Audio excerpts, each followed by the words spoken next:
Viewers, welcome back to my channel.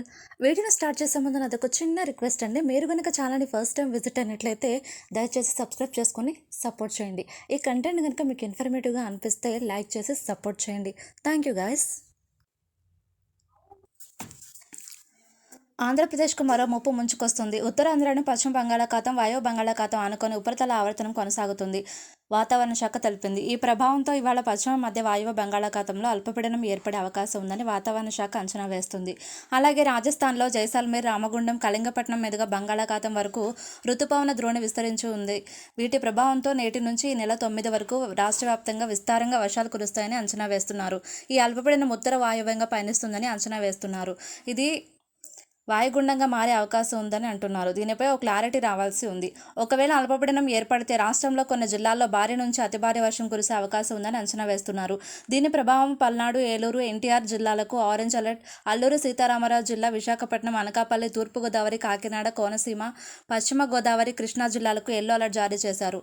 ఇవాళ శ్రీకాకుళం, విజయనగరం, పార్వతీపురం, మన్యం, అల్లూరి సీతారామరాజు, విశాఖపట్నం, అనకాపల్లి, కాకినాడ, ఏలూరు, ఎన్టీఆర్ జిల్లాలకు అక్కడక్కడ తేలికపాటి నుంచి మోస్తరు వర్షాలు పడే అవకాశం ఉందంటుంది విపత్తుల నిర్వహణ సంస్థ.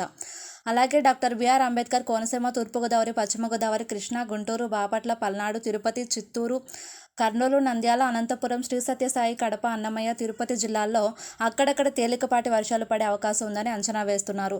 అలాగే తీరం వెంబడి 30 నుంచి 40 కిలోమీటర్ల వేగంతో ఈదురుగాలులు వీస్తాయని, ఆదివారం వరకు మత్స్యకారులు సముద్రంలోకి వేటకు వెళ్లవద్దని సూచిస్తున్నారు.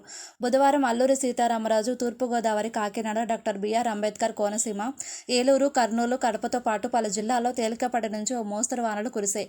బుధవారం ఉమ్మడి తూర్పుగోదావరి జిల్లాలో తెల్లవారుజాము నుంచి మధ్యాహ్నం వరకు ఓ మోస్తరు నుంచి భారీ వర్షం పడింది. రాజమహేంద్రవరంలో లోతట్టు ప్రాంతాలు ప్రధాన రహదారులు జలదిగ్బంధంలో ఉన్నాయి. ఎగువ ప్రాంతాల్లో వర్షాల ప్రభావంతో గోదావరి వరద ప్రభావం పెరుగుతుంది. ధవళేశ్వరం కాటన్ బ్యారేజీ నుంచి బుధవారం సాయంత్రం 6 గంటలకు 9.5 అడుగుల నీటి మట్టంతో 6.86 లక్షల క్యూసెంకుల అవుట్ఫ్లో నమోదు కాగా, గురువారం నాటికి మొదటి ప్రమాద హెచ్చరిక జారీ చేశారని చెబుతున్నారు. ఆంధ్రప్రదేశ్లో గత శుక్రవారం నుంచి ఆదివారం వరకు కురిసిన భారీ వర్షాలకు అతలాకుతలమైంది. బుడమేరు, మున్నేరు వరదతో ఓ విధంగా జలప్రవాళయం కనిపించింది. విజయవాడ సహా పరిసర ప్రాంతాలన్నీ నీట మునిగిపోగా, ఇళ్లలో వరద నీటిలో మునిగిపోవడంతో ప్రజలు నిరాశ్రయులయ్యారు. 2-3 రోజులుగా వరద ఉధృతి తగ్గడం, వాన లేకపోవడం అందరూ ఊపిరి పీల్చుకున్నారు. ఇంతలోనే వాతావరణ శాఖ హై అలర్ట్ ప్రకటించడంతో ప్రజలు ఆందోళనలో ఉన్నారు. ఇక గడిచిన 24 గంటల రాష్ట్రంలో కైకలూరులో 6 సెంటీమీటర్ల వర్షపాతం నమోదైంది.